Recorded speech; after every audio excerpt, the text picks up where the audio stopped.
All right, good to see everyone here on the Nectarine again. Brian Lilly here, and I'm joined by Dean Allison, who is the conservative critic on the issue of international trade. Sorry, Dean, I know you guys use the term shadow minister. I'm old-fashioned. I'm still using the term critic.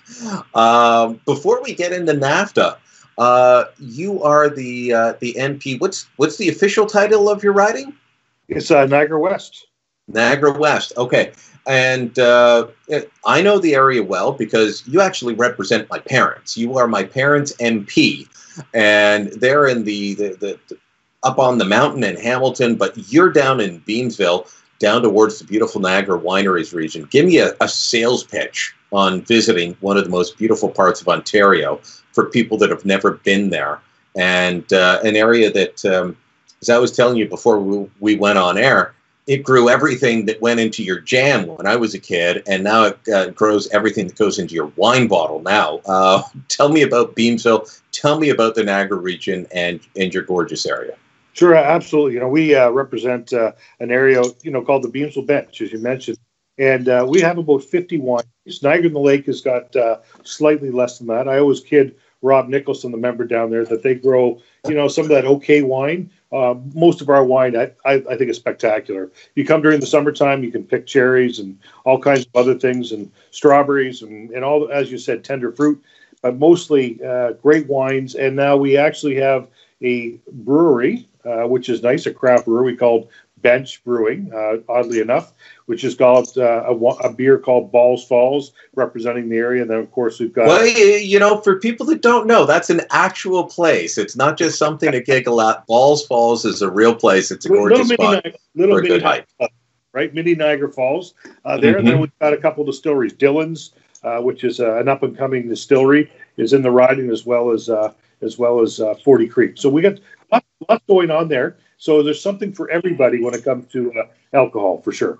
No, but I mean, you're also, 20, 30 minutes from the border, depending on traffic. I can't imagine life without trade back and forth. And yet the reason that we're having you on today is to talk about NAFTA and to talk about the back and forth trade. I think that most Americans near the border know the importance of trade, but look, I get it.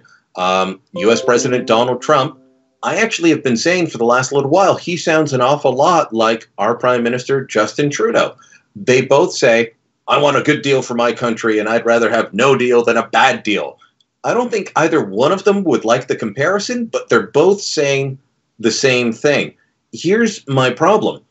I know what Donald Trump wants. He wants access to our dairy markets. He wants access to or increased American participation in the auto sector in terms of auto parts. Outside of gender and a chapter on the environment, I don't know what Justin Trudeau wants. He hasn't asked the Americans to take down their tariffs. So we're kind of in a bad spot as the international trade critic. I know you've been down in Washington a lot.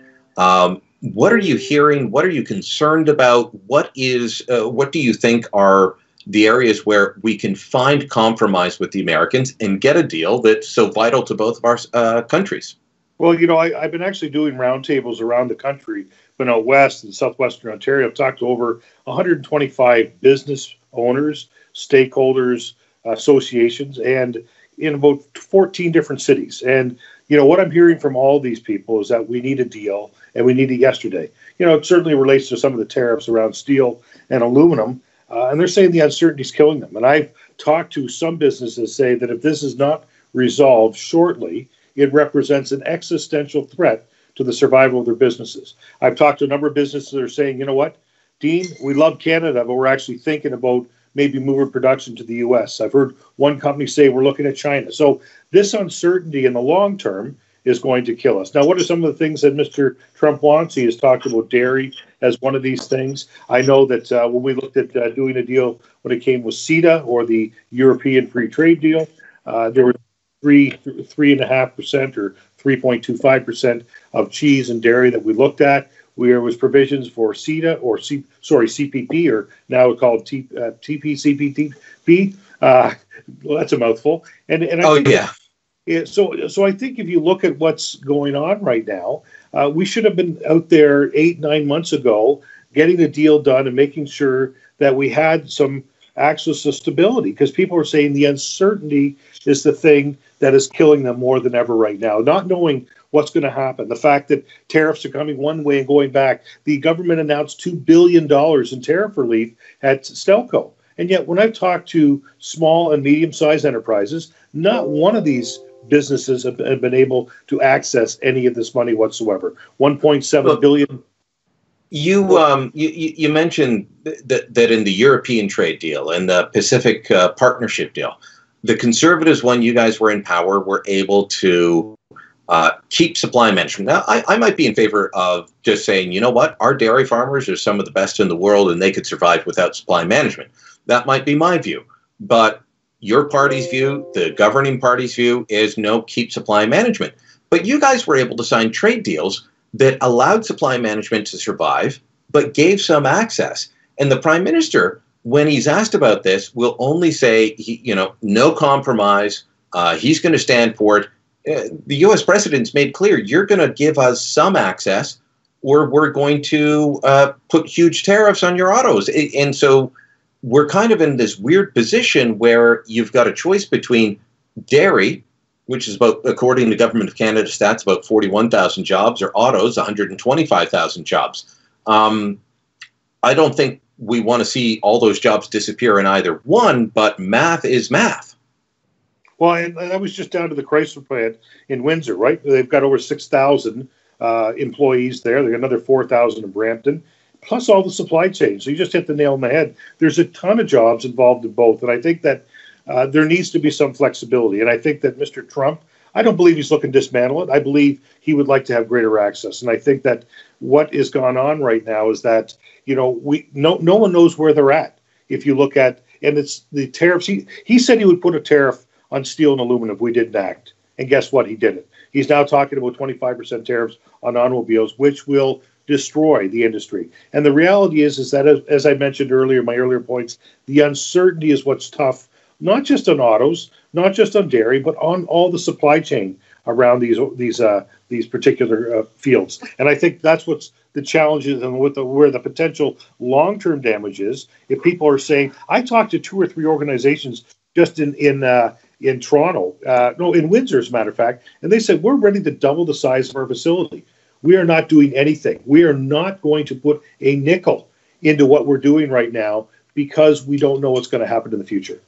Well, and as you say, you've been able to negotiate trade deals with the Europeans and Pacific Rim countries without giving up supply management, and these guys are unable to do that. Robert Lighthizer saying Canada's given no concessions. Our government says we're giving no concessions. If you're going into negotiations, each side gives a little bit to get something.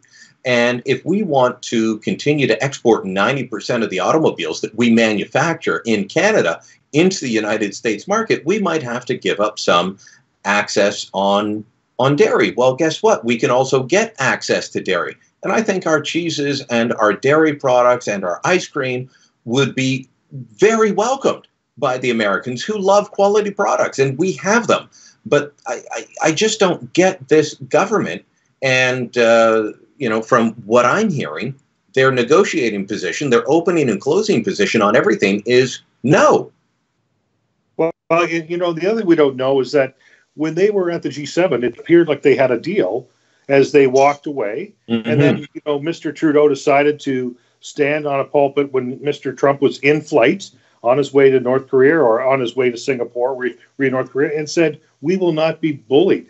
And there was such a visceral action from the president and for those around him, like he'd been stabbed in the back. And so the challenge is, and I realize negotiations are done in private. I get that. But when negotiations happen behind closed doors, we have no idea what's been offered or what's been on the table or where they are. But it seemed to me that there was possibly something that said, we were close to a deal. And so what happened as a result of that?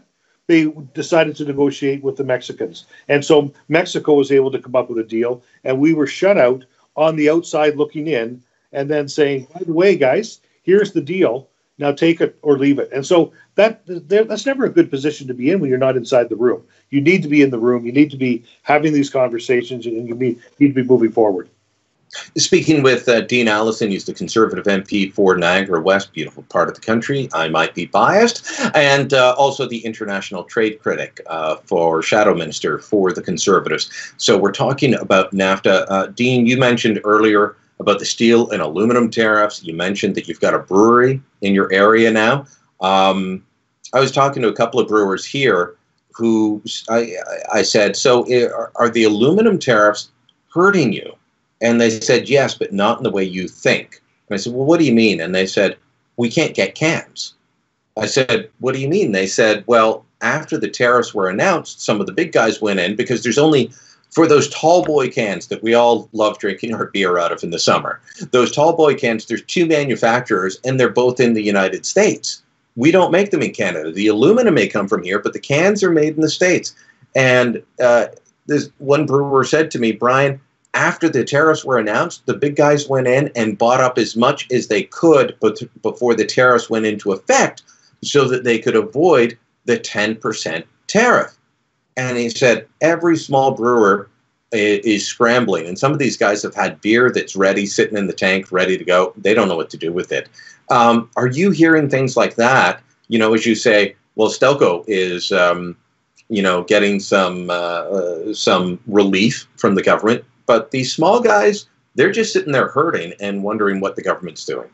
Definitely heard that. We were talking out in the field. There's definitely been a supply issue. What we've seen as well as a result of the 25% tariff is that the price of steel has gone up by 25% plus in the U.S. So now North American steel is now 25% more than it was 2 or 3 weeks ago. So that's going to put pressure on building projects. That's going to put pressure on housing prices, on supply chains that have steel and aluminum. On cars. Absolutely. So that's the other effect that no one's even really seeing right now because we're dealing with inventories that were produced pre-June for the most part. And so now that we see, I have one company in Welland that has a facility in Buffalo, and they are tariffed going across the border 25%, and they're tariffed coming back 25%. They've already cut 25% of the workforce in Canada. And so these are the kinds of things that if a deal doesn't happen soon, what's going to happen is you're going to see more companies worrying about how they're going to actually survive. And we're talking 2, 3, 4 months, 6 months. We're not talking a long time. These people say, listen, we can't plan for 3 or 4 years or a year. We're trying to figure out how we can survive day to day right now. And that's a story is coming right now as I've talked to people on the ground over the last 2 months. And for people that don't know the area, Welland to Buffalo, I mean, that could be a commute. That could be a daily commute that someone would make. It is that short of a distance between the two. So having a manufacturing facility that sends product back and forth, that is not a big deal when the border is free and open, but it becomes a big deal when it's not. Look, the fact is that when you guys were in government and you were part of the Conservative government for the whole time, am I correct? Yes. You were elected. You were elected in 2004, formed government in 2006. You've been there a long time, and you've been on the inside. You guys negotiated free trade deal after free trade deal after free trade deal, including the European Free Trade Deal, which hasn't fully been implemented. It's been passed by Canada, but the Europeans are now dragging their feet. I know that before the summer break, the Conservatives stood up and said, look, we're having trouble with the Americans. Let's bring in the Trans-Pacific Partnership deal. Let's pass it now. You guys offered to pass it immediately, and the Liberals said no. I mean, these guys, they wouldn't know a good trade deal if it bit them in the behind. What is going on with the current government and the fact that when it comes to trade, they seem to make things worse rather than better? Well, I think, they lead and a little bit preachy in some of the things that they want to talk about. When these guys are talking about gender and some of these other things, most governments are saying, wait a second, you leave us alone. We're going to do what we want to do. So, trade deals, I realize, because we did deals that included tough environmental and labor standards and all these things. That's not an issue.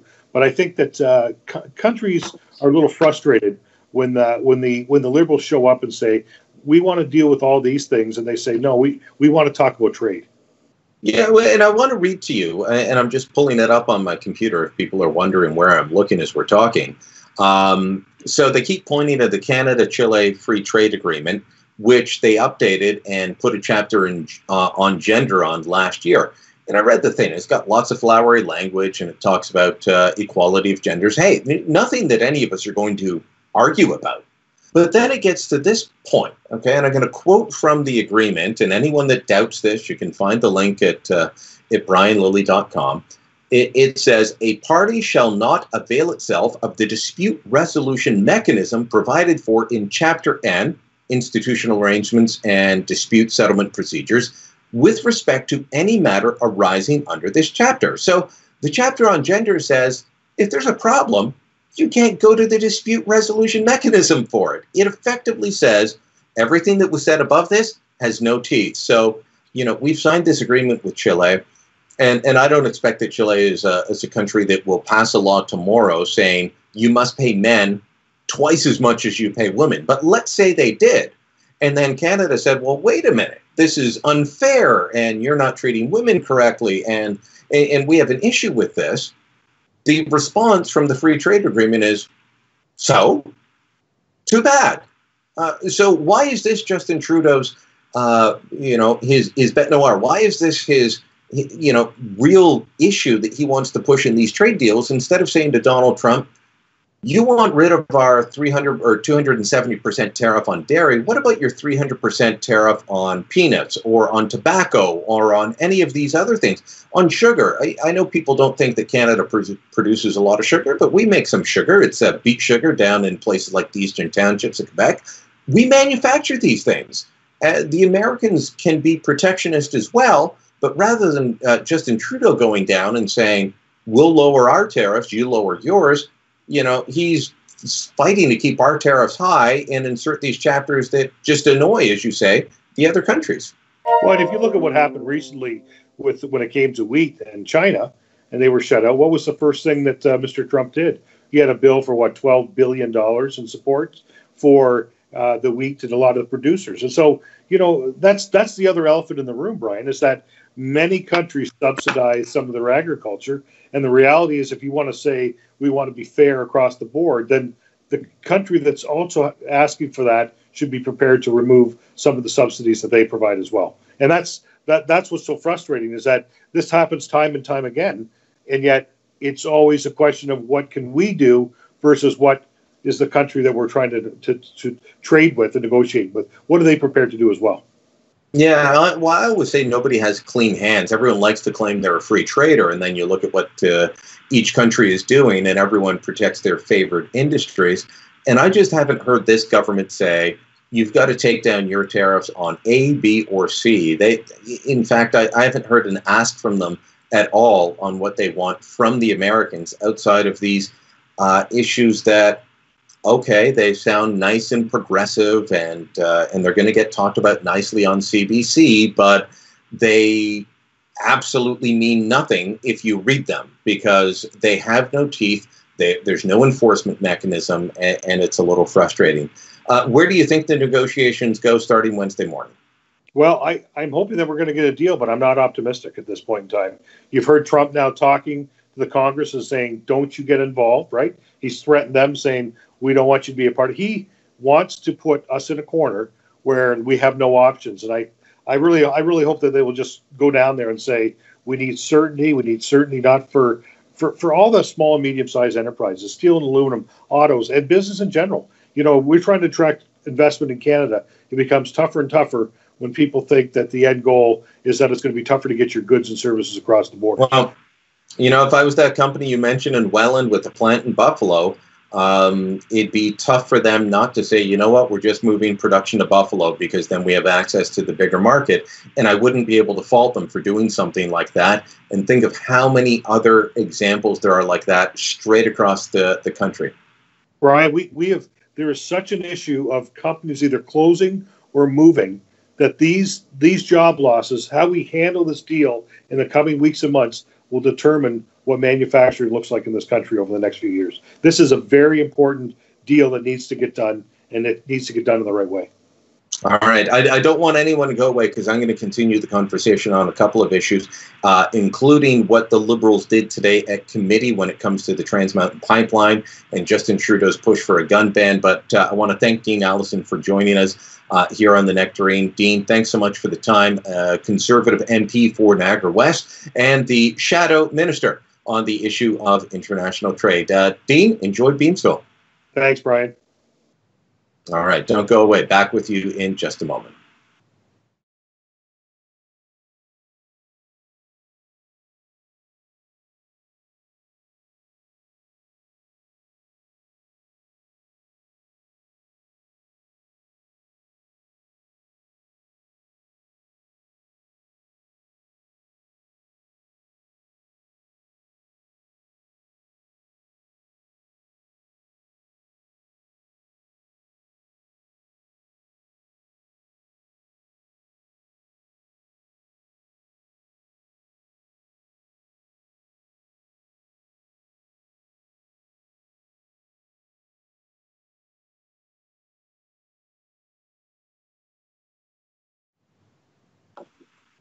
All right, welcome back to the Nectarine. I'm Brian Lilly here with you for the next little bit. Just scrolling down to one of the next things that I want to talk about, and that is there's a poll out on the weekend by Nick Nanos. Now, I've seen the comments online. Oh, Nick Nanos, liberal pollster. Nick Nanos this. Look, I know Nick. Nick's not one of my pollsters. He does polling for CTV, which is part of Bell Media. I host a talk radio show on a Bell Media radio station, but I haven't worked with Nick the way I have with other people. But everyone's saying, well, we've got to discount this poll because it's Nanos. You can't. You simply can't, because he asked a pretty straight up and down question.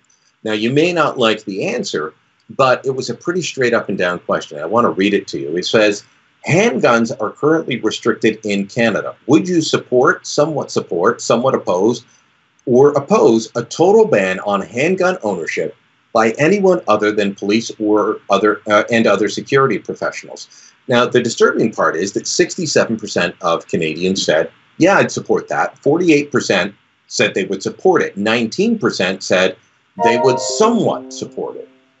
Just 21% would oppose, and 10% would somewhat oppose. 3% looked at their shoes. That's what I say when people, oh, I'm unsure, I don't know on this issue. They're looking at their shoes. They don't want to give an answer. But 67% said they would support or somewhat support a handgun ban. Wrong idea, bad idea.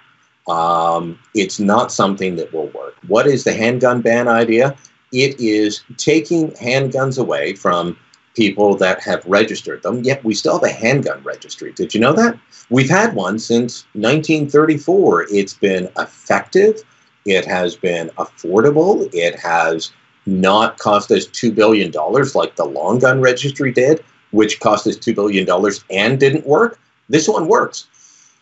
And as I say, it's been in place since 1934. It's very hard to get your handgun license. You need what's called an RPAL, a restricted possession and acquisition license. You've got to take a full weekend course. You've got to submit yourself to what amounts to a lifestyle colonoscopy. You've got a background check by the RCMP. If you've got a wife or a husband or a boyfriend or girlfriend or past conjugal relationships in the last few years, you have to submit to having them contacted to find out if there's any reason you shouldn't have a gun. And once you get through all of that, once you've passed your safety course, once you've passed your background checks, you might get your gun license. It's very long and arduous process. Or you can buy one for $500 to $1,000 on the streets. It's a hell of a lot easier to get your gun license or your handgun illegally. So what would a handgun ban do? A handgun ban would mean that the government would either buy back or confiscate every handgun legally owned in Canada. Okay, that's going to either cost a lot of money or result in long, drawn-out court battles over confiscation without reparations. You're basically confiscating people's private property. Some people would own thousands and thousands of dollars worth of handguns and accessories that would be made useless by a handgun ban, and they would have to surrender them. So you're either going to have to buy them back or fight them in court. because they're going to want some kind of compensation. All right, so what about the gangsters? We just had a shootout in the Yorkdale Mall in Toronto, big mall, north end of the city. 20-year-old guy. He's facing 11 different gun charges. 11 different charges. Do you think his gun was legally owned? I can tell you that it wasn't. And this guy, would he have listened to a gun ban? No, he and a buddy were shooting up the mall, trying to take out 2 other guys. It was most likely gang-related, because that's what the stats show. Now, I know that, and you can find all of this at brianlilly.com, I know that people keep saying, look, 50% of guns used in crime now are sourced in Canada. Not true. This has been debunked by me a month ago. It was debunked by CBC even. Yeah, the left-wing CBC debunked it because they looked at the stats and said, this doesn't add up. Hey, police, can you show us your stats? They didn't have any except to say that 50% of the guns they can trace are sourced in Canada. Most of the guns they can't trace. Do you know why? Because they're bought on the black market, smuggled in from the US, and they have their serial numbers basically scrubbed off of them. So how on earth can you say that they're Canadian or, from the States? Look, they're coming in from the United States. What do we need to do instead of a handgun ban, which, by the way, Mike McCormick, I want to read you this quote. Mike McCormick is the president of the Toronto Police Association. He represents frontline cops. He was asked by, again, the left-wing CBC. I love quoting them on this issue because that way people can't say, oh, it's just Brian Lilly. No, this is frontline. This is CBC quoting a frontline cop. He says, there's no way in my world or any world I know that this would have an impact on somebody who's going to go out and buy an illegal gun and use it to kill another person or shoot another person. It really has no impact on the psyche of the gunman. Why is he able to say that? Because these guys have broken so many laws before they pick up the gun, before they shoot the gun, that it doesn't matter to them. So what can we do? Well, I've laid it out in this column, and I say, look, there's 3 things we can do to try and deal with gun crime. 3 simple things. 1, we need to invest in the Canada Border Services Agency. They have been given more money over the last several years to stop the importation of guns, and they've stopped a lot of them. They're doing great work. We need to give them more money, more resources to keep doing this. Stop the guns at the border, because most crime guns still come from the United States. Number 2, bail. Too many people that get busted on violent crimes or gun rings, guess what? They're coming, they are back out on the streets in hours. We had a gun trafficking ring busted in Ottawa a little while ago. 8 guys arrested on both sides of the Ontario-Quebec border. They're all out on bail in hours, if not the next day. If they are repeat offenders, take away the ability for bail. Repeat offenders on gun crimes, on violent crimes, take away the ability to get bail so easily. And number 3, mandatory minimums for crimes involving guns. I'm not talking about, oh, you forgot to fill out your paperwork for your gun license. I'm talking you're sticking up a bank or a corner store. You're shooting, a rival drug dealer. Guess what? You are going to get a mandatory minimum sentence. Now, I know all the experts out there will say, this doesn't act as a deterrent. I don't give a crap about deterrent. I want people like that off the streets. That's it. If they're not in the streets, they can't be shooting up the streets. So it's not about deterrent. It's not about stopping them because they don't care about the laws. It's about keeping them off the streets for a suitable amount of time. Judges like to say they don't like mandatory minimums. Well, we have maximum sentences. Why can't we have minimum sentences? There are plenty of mandatory minimums on the books, some of them brought in by the Conservatives, many of them brought in by the Liberals. A few of them were struck down by courts in recent years. Let's look at those court decisions, rewrite the laws, and bring in one that will stand up against the court challenge. So those are my thoughts on the handgun ban. On Trans Mountain, this is the other economic issue that we're trying to deal with. The Conservatives and the NDP called an emergency meeting of the Standing Committee on Natural Resources. They wanted to be able to call the minister forward, call the government officials forward and say, what are you doing on Trans Mountain? What on earth are you doing? Are you appealing the decision? You bought this pipeline that we can't build anymore because of the court decision? How are you going to deal with this? The Conservatives wanted to be able to call witnesses forward. Guess what? The Liberals used their majority on the committee to shut that down because they don't want scrutiny. They say that they've only had 5 days to read 275 pages. That's not enough. They need more time. Well, guess what? By the time the witnesses would have been called, it would have been next week. They would have been able to read the decision. But the most open and transparent government in Canadian history, which is how the Liberals would like you to believe, well, would like you to view them, well, they're simply not open nor transparent. They are, in fact, opaque. They avoid scrutiny at every turn, and that's what they've done here.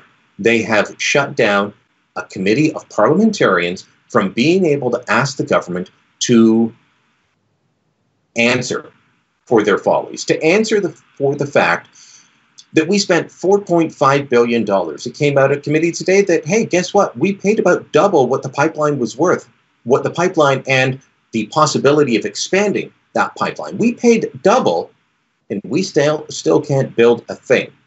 Will the government appeal to the Supreme Court? They won't say. Will they change legislation in order to be able to build this pipeline by going around the court ruling? They won't say.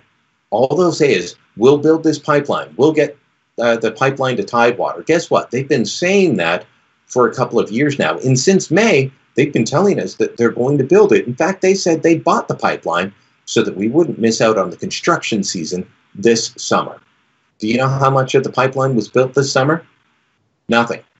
But 8,000 people have lost their jobs. 8,000 people started losing their jobs after this court decision last week. That's 8,000 families that no longer have a breadwinner with a good income to put food on the table, a roof over their heads, and clothes on people's backs. Those are 8,000 people that don't reside in the favored ridings of Quebec that Justin Trudeau seems to care so much about. Yes, he bought the pipeline. Has he done anything to actually get it built? No. Rachel Notley, his ally, his New Democratic Party Premier of Alberta ally, said she is so disheartened that she has pulled out of the federal climate plan and won't re-enter unless the government actually gets moving on building this pipeline. That's how bad things are. And this government was asked to explain its actions, to explain its next steps. And they decided they didn't need to do that. Not to you, the Canadian public, not to our elected officials in Parliament. They are above it all. Let me tell you, October 2019 can't come soon enough. Thanks for watching tonight on The Nectarine. Do make sure that you check out The Nectarine for all the news stories that you need to follow. If you want to follow me, you can find me at facebook.com/Brian Lilley and twitter.com/Brian Lilley. I'm back on radio in Ottawa tomorrow. You want to participate in Great Talk Radio, News Talk 580 CFRA from 10 a.m. to 2 p.m. Eastern tomorrow afternoon. You can join in the conversation there, and we'll talk again soon. Thanks so much. Good night.